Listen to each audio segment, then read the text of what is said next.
Hello, welcome to Fire Extinguisher Familiarization. My name is Chris Champion and I will be the instructor for this video presentation.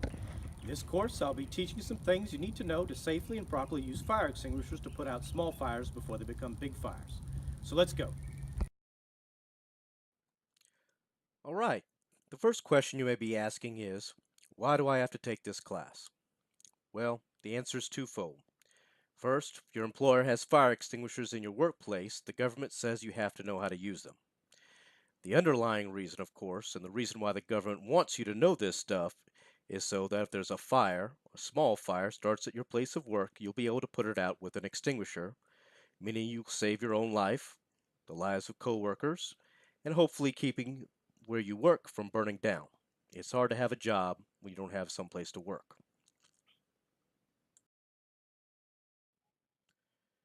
So what do we need to know? That's real easy. The idea is for you to know about the different classes of fires, the different kinds of extinguishers, and which extinguishers you can use on which fires. Once you know how to identify the problem and know which tool to use to solve the problem, we'll go over how to actually use a fire extinguisher to put that fire out. Let's go over a course outline real quick. First, you'll watch the presentation video. That's what you're watching right now. At the end of the video, there will be two tests. The first test will be a written test to evaluate your knowledge of the types of fires and fire extinguishers. The second test will be a practical test where you demonstrate how to use fire extinguishers. Finally, at the end, I have a course evaluation survey for you guys to take and we'll be done. All right, first thing we'll go over is the different classes of fires. How are fires classified? Well, they're classified by the fuel they're burning. By that, I don't mean the oxygen that they're burning. They all have that in common. Instead, what we're talking about is the solid or liquid fuel that they're consuming. You need to know what kind of fire you're dealing with to know the right kind of extinguisher to use. Using the wrong extinguisher could make things much, much worse, so you don't want to do that.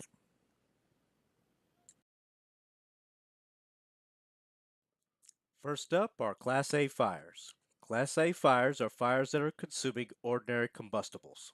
What does that mean? Basically means everything that can burn that isn't a liquid, a metal, or has a current running through it. It's anything that you would throw in a trash can. Here's a quick picture of a Class A fire in a workplace. I'm not sure, but that might be Mulder and Scully's office from X-Files. The fire seems to be burning on paper and wooden or plastic furniture and is spreading to the ceiling. Most of what you have in any workplace or at home are made of ordinary combustibles. Next up, we have Class B fires. Class B fires are fires that are burning on flammable liquids.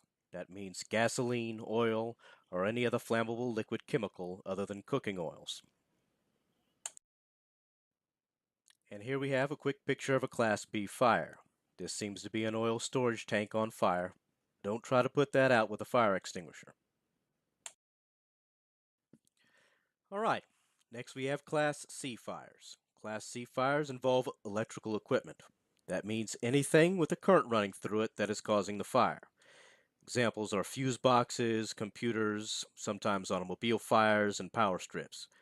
Remember, often the electrical equipment is made of ordinary combustibles, but if it is plugged in or has a powerful battery, it is a Class C fire.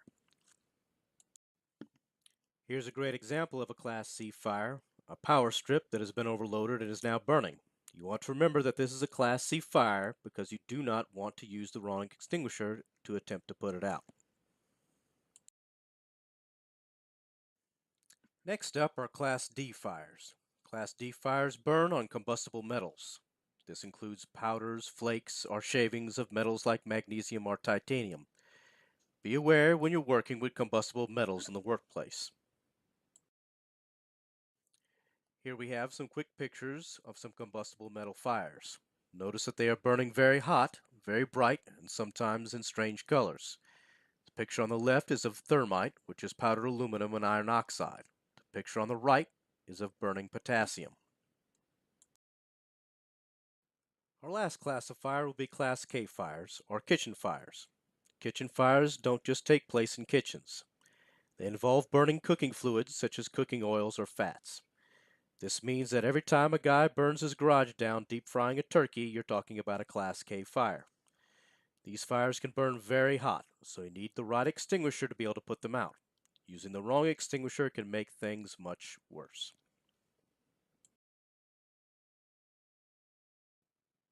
Here we have a picture of a Class K fire actually taking place in a home kitchen. These are the leading causes of homes burning down. If you do not have a dry or wet chemical extinguisher at home, you could try to smother the fire with a lid if it is small, or use baking soda or salt to smother it. Never use water or flour on a kitchen fire. It will only make things worse.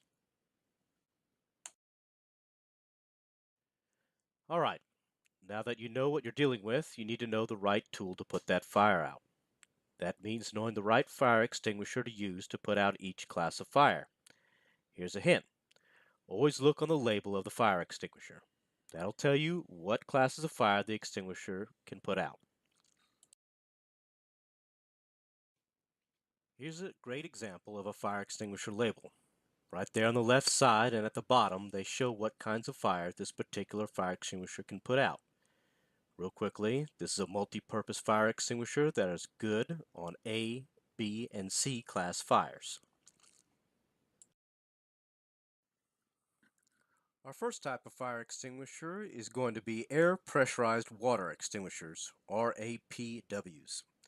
They all use water, sometimes mixed with a detergent to make foam. They put out the fire by removing the heat. They are only designed for Class A fires, ordinary combustibles. Don't use them on anything else. Here's a picture of an APW fire extinguisher. Notice that all fire extinguishers with liquid agents are silver. The ones that are red have solid or gas agents. Also note that on the label, the extinguisher is clearly not for use on Class B or C fires. Remember, only use APWs on Class A fires.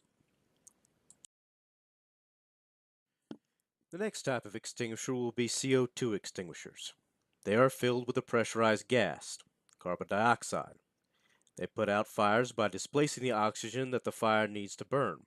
CO2 extinguishers are designed for Class B and C fires only. Don't use them on ordinary combustible fires. Here's a picture of a CO2 extinguisher. The thing to note here are the large horn that they have for the nozzle and the lack of a pressure gauge. It's important to note here that you should never use a CO2 extinguisher in a confined space. Remember, CO2 extinguishers put out fires by displacing oxygen. All fires need oxygen to burn. But there's another thing that needs oxygen, and that's you, a human being. You need oxygen to breathe. If you displace all the oxygen in a confined space by using the CO2 extinguisher, you'll be unable to breathe, and you'll pass out and could even die. So keep that in mind. Don't use them in confined spaces. Our next extinguishers are dry chemical extinguishers. They work by covering the fuel of the fire with a layer of fire retardant chemical, like a dust. They are usually rated for Class B and C fires, just like CO2 extinguishers, but some are also good on Class A fires as well. Remember to always check the label on the fire extinguisher. Here's a picture of a dry chemical extinguisher. You can see on the label that this particular dry chemical extinguisher is good on Class A, B, and C fires. They're red because they contain a solid, not a liquid, and have a pressure gauge, unlike a CO2 extinguisher.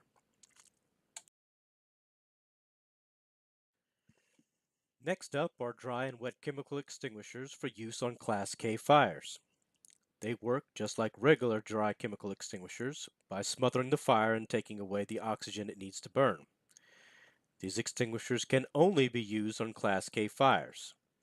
Using water or CO2 extinguishers can make things worse, possibly causing an explosion or spreading the fire. That's the last thing you want to do.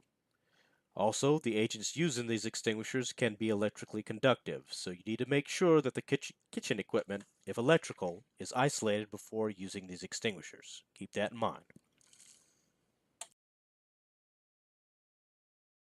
Here's some pictures of dry and wet chemical extinguishers for use on Class K fires. Remember that the silver one is wet chemical and the red one is dry chemical. These particular extinguishers are both also good on Class A fires.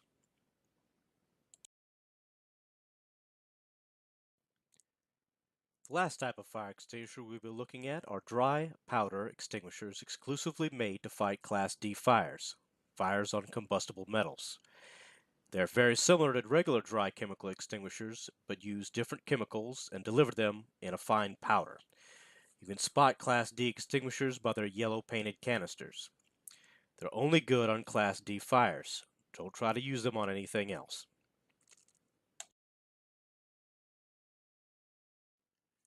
And here we have a picture of a Class D fire extinguisher. Again, note the yellow coloration. Check the label, you can see that's only good on Class D fires. Alright, now you know the different classes of fires and the types of fire extinguishers to use on each type of fire.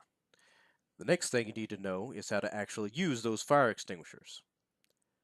All fire extinguishers are operated using the same principles. The mnemonic to remember here is PASS. P-A-S-S. It stands for pull, aim, squeeze, and sweep. Too easy.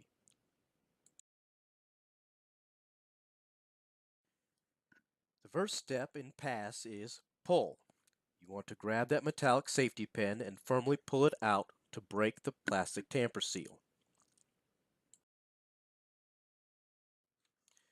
Here's the second picture of pull. Grab that safety pin, pull it out hard, and break that plastic seal.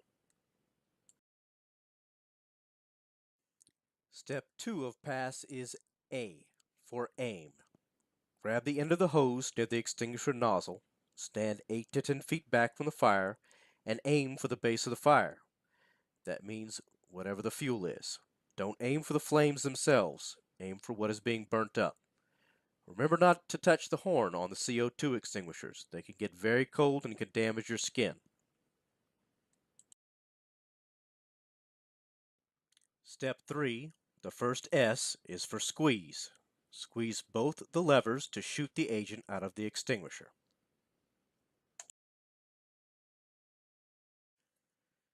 The last step, the second S, stands for sweep. Sweep from side to side along the base of the fire until the fire is out. Even if the fire appears to be out, don't immediately leave the area. It can reignite, so you need to post fire watch for a while. If it does start back up, just repeat the last 3 steps of PASS.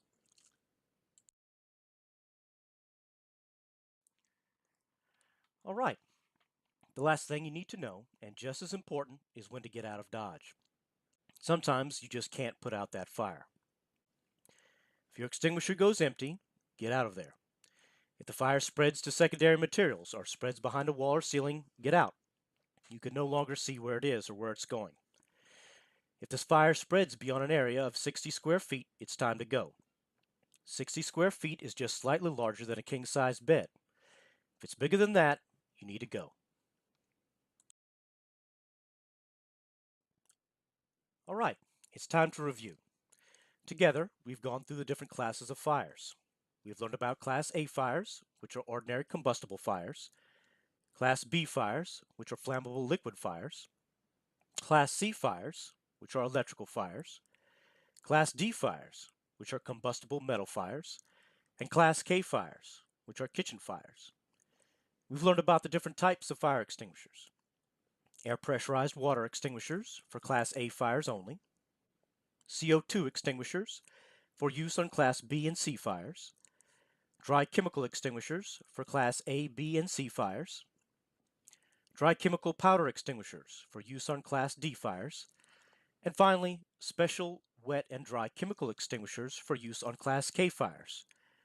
We've also gone through the steps of using any type of fire extinguisher. Use PASS, P-A-S-S. Pull, aim, squeeze, and sweep.